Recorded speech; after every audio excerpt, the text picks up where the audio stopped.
Hello friends, welcome to இது நம்ம சமையலறை. இன்றைக்கி நம்ம சமையலறையில் வெஜ் பிரியாணி எப்படி செய்கிறதுன்னு தான் பார்க்க போகிறோம். ரொம்ப ஈஸியாகவும் டேஸ்ட்டாகவும் செஞ்சிடலாம். அதுக்கு முன்னாடி நம்மளோட சேனலை சப்ஸ்கிரைப் பண்ணிடுங்க, கூட இருக்கிற பெல் ஐக்கானையும் ப்ரெஸ் பண்ணிடுங்க. வெஜ் பிரியாணி செய்கிறதுக்கு பொன்னி ரைஸ் பச்சரிசி 2 கப் எடுத்திருக்கேன். 2 மீடியம் சைஸ் வெங்காயம், 2 மீடியம் சைஸ் தக்காளி, 2 பச்சை மிளகா கட் பண்ணி எடுத்திருக்கேன்.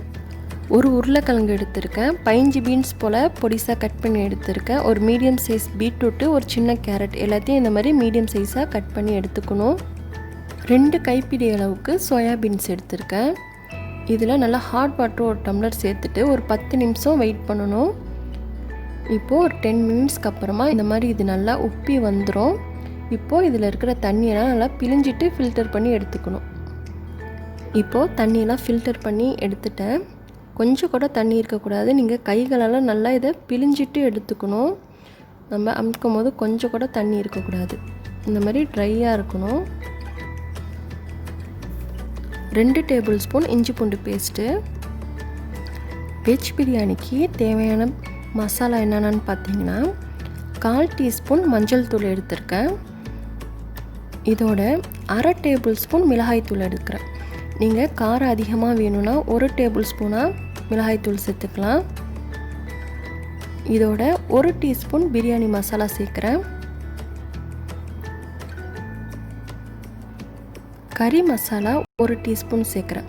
கறி மசாலா எப்படி அரைக்கணுங்கிற வீடியோ ஆல்ரெடி நான் சேனலில் போஸ்ட் பண்ணியிருக்கேன். வேணுங்கிறவங்க செக் பண்ணி பார்த்துக்கோங்க. இதோட மல்லித்தூள் 1 டீஸ்பூன் சேர்க்குறேன். தனி மல்லித்தூள் எதுவுமே சேர்த்து அரைக்காத தனி மல்லித்தூள் 1 டீஸ்பூன் சேர்த்துருக்கேன். எல்லா திங்ஸும் ரெடியாக இருக்குது. இதில் 2 டேபிள் ஸ்பூன் தயிர் கூட நீங்கள் ஆட் பண்ணிக்கலாம். ஆனால் நான் இன்றைக்கி யூஸ் பண்ணல. இப்போது வெஜ் பிரியாணி செய்கிறதுக்கு ஒரு அகலமான பேன் எடுத்திருக்கேன். பேன் நல்லா ஹீட் ஆனதுக்கு அப்புறமா இதில் 2 டேபிள் ஸ்பூன் நெய் ஆட் பண்ணிக்கிறேன். இதோட 3 டேபிள் ஸ்பூன் ஆயில் சேர்த்துக்கணும். ஆயில் நெய்யில் நல்லா ஹீட் ஆனதுக்கு அப்புறமா தாளிப்புக்கு ஒரு துண்டு பட்டை, 2 ஏலக்காய், 2 கிராம்பு ஆட் பண்ணிக்கிறேன். இது லைட்டாக பொரிஞ்சதுக்கு அப்புறமா கட் பண்ணி வச்சுருக்க வெங்காயத்தை இதில் சேர்த்துக்கணும். வெங்காயம் இந்த மாதிரி நீளமாக கட் பண்ணிக்கணும். வெங்காயத்தோட கலரு நல்லா கோல்டன் ப்ரௌன் கலர் ஆகிற அளவுக்கு நீங்கள் வதக்கி விடணும். நம்ம பிரியாணிக்கெலாம் ஃப்ரை பண்ணி போடுவோம்ல ஆனியன், அந்த அளவுக்கு நீங்கள் வதக்கணும். பாருங்கள், இந்த அளவுக்கு வெங்காயம் வதங்கியிருக்கணும். தீய விட்டுறக்கூடாது. வெங்காயம் கோல்டன் ப்ரௌன் கலருக்கு வதக்கினதுக்கு அப்புறமா இதில் 2 டேபிள் ஸ்பூன் இஞ்சி பூண்டு பேஸ்ட்டு சேர்த்துட்டு பச்சை வாசம் போகிற அளவுக்கு வதக்கி விடணும். இஞ்சி பூண்டு பேஸ்ட்டு வதங்கினதுக்கு அப்புறமா இதில் தக்காளியும் பச்சை மிளகாவையும் ஆட் பண்ணிக்கிறேன். இதோட தேவையான அளவுக்கு உப்பு ஆட் பண்ணிக்கோங்க. தக்காளி சேர்த்துட்டு உப்பு சேர்க்கும் போது உங்களுக்கு தக்காளி சீக்கிரமாக குக் ஆகும். தக்காளி நல்லா மேஷ் ஆகிற அளவுக்கு குக் பண்ணணும். பாருங்கள், தக்காளி இந்த மாதிரி நல்லா மேஷ் ஆகிற அளவுக்கு குக் ஆகிருக்கணும். தக்காளி நல்லா வதங்கினதுக்கு அப்புறமா இதில் ஃபில்டர் பண்ணி வச்சுருந்த சோயா பீன்ஸை ஃபஸ்ட்டு ஆட் பண்ணிவிட்டு ஒரு 2 மினிட்ஸ் போல் இதை நல்லா எண்ணெயிலே வதக்கி விடுங்க. இதை நல்லா வதக்கி விட்டதுக்கப்புறமா உருளைக்கிழங்கை ஆட் பண்ணிக்கிறேன். எல்லா காய்கறியும் ஒன்றா சேர்த்து வதக்கிறத விட 1 பை 1 ஒரு காய்கறியாக சேர்த்து நீங்கள் வதக்கும் போது வெஜ் பிரியாணி உங்களுக்கு நல்ல டேஸ்ட்டாக கிடைக்கும். கண்டிப்பாக இந்த மாதிரி ட்ரை பண்ணி பாருங்கள். உருளைக்கிழங்கு சேர்த்து 1 நிமிஷம் வதக்கினதுக்கு அப்புறமா பீன்ஸு சேர்த்துட்டு 1 நிமிஷம் போல் வதக்கி விட்டுக்கிறேன். ஒவ்வொரு காய்கறியும் ஒவ்வொரு நேரங்களில் உங்களுக்கு குக் ஆகும். அதனால் நம்ம எல்லாத்தையும் ஒன்றா சேர்த்து வதக்கக்கூடாது. 1 பை 1 சேர்த்து வதக்கும் போது உங்களுக்கு காய்கறியும் உங்களுக்கு சமமான அளவில் குக்காக இருக்கும். அதே நேரத்தில் இந்த மாதிரி எண்ணெயில் 1 பை 1 வதக்கிறதுனால உங்களுக்கு பிரியாணி நல்ல டேஸ்ட்டாகவும் கிடைக்கும். எல்லா காய்கறியும் வதக்கினதுக்கு அப்புறமா ஒரு 5 மினிட்ஸ் போல் இதை க்ளோஸ் பண்ணி சிம்மில் வச்சு குக் பண்ணிக்கணும். மசாலாலாம் நான் எதுவுமே ஆட் பண்ணல. இப்போது வெஜிடபிள்ஸ்லாம் 5 மினிட்ஸ் போல் க்ளோஸ் பண்ணி வச்சுருக்கேன். 5 மினிட்ஸ்க்கு அப்புறமா ஓப்பன் பண்ணி பார்க்கலாம். இப்போது 5 மினிட்ஸ்க்கு அப்புறமா ஓப்பன் பண்ணுறேன். நம்ம க்ளோஸ் பண்ணி குக் பண்ணும்போது அடுப்பு சிம்மில் தான் இருக்கணும். ஹை ஃப்ளேமில் வச்சுருந்திங்கன்னா காய்கறிலாம் தீஞ்சிரும். இதை லைட்டாக மிக்ஸ் பண்ணி விட்டுட்டு ஏற்கனவே எடுத்து வச்சுருந்தா ரைஸை நல்லா வாஷ் பண்ணிவிட்டு ஃபில்டர் பண்ணிவிட்டு இதில் ஆட் பண்ணிக்கிறேன். கொஞ்சம் கூட தண்ணி இருக்கக்கூடாது. நான் கொஞ்சமான அளவுகளில் செய்கிறதுனால ரைஸை வந்து இந்த மாதிரி எண்ணெயில் வதக்கி விடுறேன்.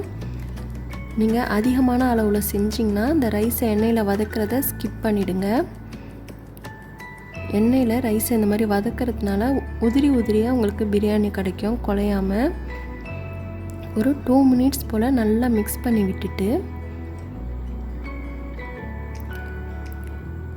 எல்லா மசாலாவையும் இதில் ஆட் பண்ணிக்கிறேன்.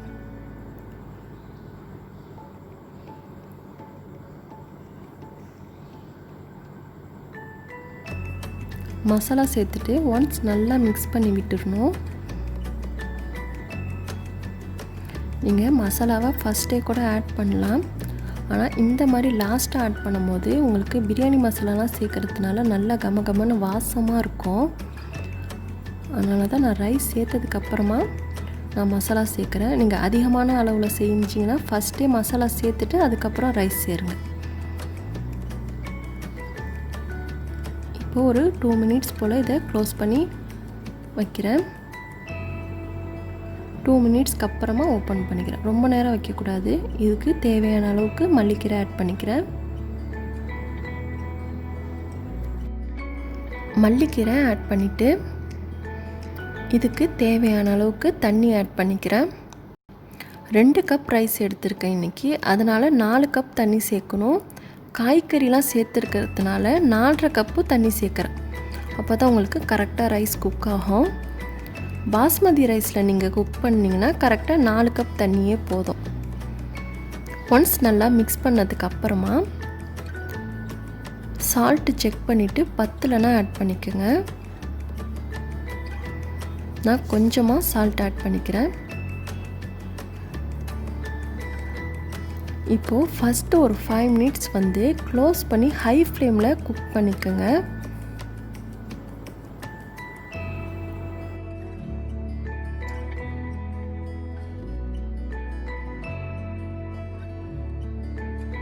இப்போது ஹை ஃப்ளேமில் க்ளோஸ் பண்ணி 5 மினிட்ஸ் குக் பண்ணதுக்கப்புறமா ஓப்பன் பண்ணுறேன்.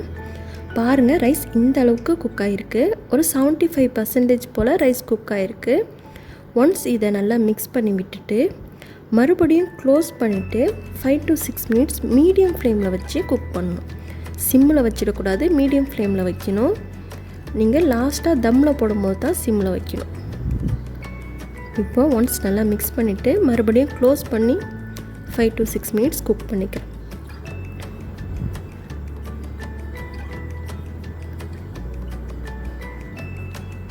இப்போது தண்ணிலாம் ஓரளவு நல்லா வத்திடுச்சு. இப்போது ஓப்பன் பண்ணுறேன். ஒன்ஸ் வந்து இதை நல்லா மிக்ஸ் பண்ணிக்கோங்க. ரைஸ் வந்து 90% குக் ஆகிடுச்சு. ஒன்ஸ் நல்லா ஈவனாக மிக்ஸ் பண்ணிவிட்டு இந்த மாதிரி லெவல் பண்ணிவிட்டு அடுப்பை சிம்மில் வச்சு தம்மில் போட்டுருங்க.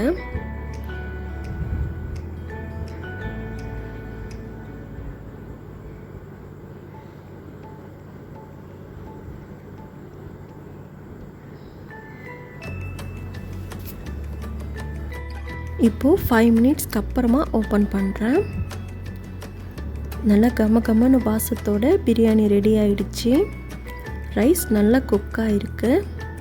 இந்த மாதிரி ஓரங்கள்லேருந்து எடுத்து மிக்ஸ் பண்ணி விடணும். டைரெக்டாக நம்ம நடுப்பூர்லேருந்து கிளறி விடக்கூடாது. இந்த மாதிரி ஓரங்கள்லேருந்து எடுத்து தான் லைட்டாக மிக்ஸ் பண்ணி விடணும். ரைஸ் எவ்வளோ உதிரியாக கிடச்சிருக்குன்னு பாருங்கள். நம்ம எந்த பிரியாணி செஞ்சாலுமே ரைஸ் வந்து நல்லா குக்காக இருக்கணும். அதே நேரத்தில் ரைஸ் வந்து குலையக்கூடாது. இந்த மாதிரி உதிரியாக இருக்கணும். அப்போ தான் உங்களுக்கு பிரியாணி வந்து சாப்பிட்றதுக்கு நல்லா டேஸ்ட்டாக இருக்கும்.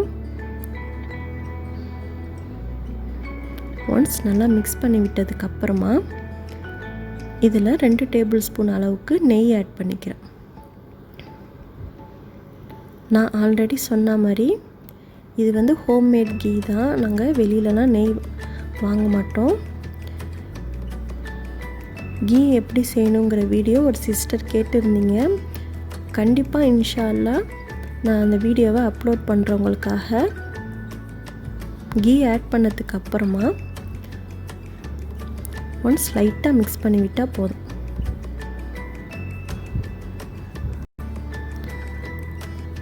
அவ்வளோதான், நல்லா கம்மன்னு வாசத்தோட வெஜ் பிரியாணி ரெடி ஆகிடுச்சு.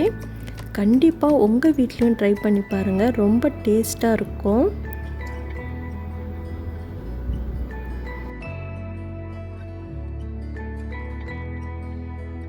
வெஜ் பிரியாணிக்கு சைட் டிஷ்ஷாக வெங்காய பச்சடி ரெடி பண்ணிக்கிறேன்.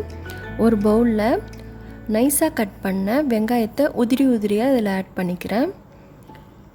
இதோட கொஞ்சமாக பச்சை மிளகா சேர்த்துக்கிறேன். உங்களுக்கு வெங்காய பச்சடி எந்த அளவுக்கு வேணுமோ அந்த அளவுக்கு வெங்காயத்தை அதிகப்படுத்திக்கோங்க. பாதி அளவு கேரட்டை நல்லா துருவிட்டு இதில் ஆட் பண்ணிக்கிறேன். வெள்ளேரி பிஞ்சு இருந்தால் கூட நீங்கள் பொடிசாக கட் பண்ணிவிட்டு இதில் சேர்த்துக்கலாம். தேவையான அளவுக்கு உப்பு சேர்த்துக்கிறேன். உப்பு சேர்த்துட்டு இதோட நல்லா திக்கான தயிர் 4லேருந்து 5 டேபிள் ஸ்பூன் ஆட் பண்ணிக்கிறேன். தயிர் புளிப்பாக இருக்கக்கூடாது, நல்லா ஃப்ரெஷ்ஷான தயிர் ஆட் பண்ணிக்கோங்க. இப்போது இதை ஈவனாக மிக்ஸ் பண்ணி விட்டுட்டா அவ்வளோதான், வெங்காய பச்சடி உங்களுக்கு ரெடி ஆகிடுச்சு. மாதுளப்பழம் இருந்தால் கூட இது மேலே கொஞ்சமாக தூவிக்கலாம். இன்றைக்கி நான் கொஞ்சமாக மல்லிக்கீரை ஆட் பண்ணிக்கிறேன். அவ்வளோதான், வெங்காய பச்சடி ரெடி ஆகிடுச்சு.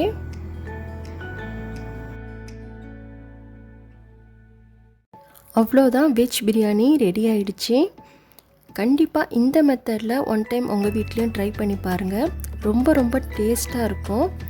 அதுக்கு முன்னாடி நம்மளோட சேனலை சப்ஸ்கிரைப் பண்ணாமல் பார்த்துக்கிட்டு இருந்தீங்கன்னா மறக்காமல் சப்ஸ்கிரைப் பண்ணிவிட்டு கூட இருக்கிற பெல் ஐக்கானையும் ப்ரெஸ் பண்ணிவிடுங்க. உங்களுக்கு பிடிச்ச ரெசிபீஸ் ஏதாச்சும் நான் செஞ்சு காட்டணும்னு விரும்புனீங்கன்னா கண்டிப்பாக கமெண்ட்ஸில் சொல்லுங்கள், அந்த ரெசிபியை இன்ஷால்லா அப்லோட் பண்ணுறேன். நிறைய சிஸ்டர் மசாலா பவுடர்லாம் அரைக்கிறது எப்படின்னு கேட்டிருந்தீங்க. கண்டிப்பாக ஃப்யூச்சரில் அந்த வீடியோஸ்லாம் நான் அப்லோட் பண்ணுறேன். இந்த ரெசிபி உங்களுக்கு பிடிச்சிருந்துச்சின்னா லைக் பண்ணுங்கள், ஷேர் பண்ணுங்கள், கமெண்ட் பண்ணுங்கள். தேங்க்யூ.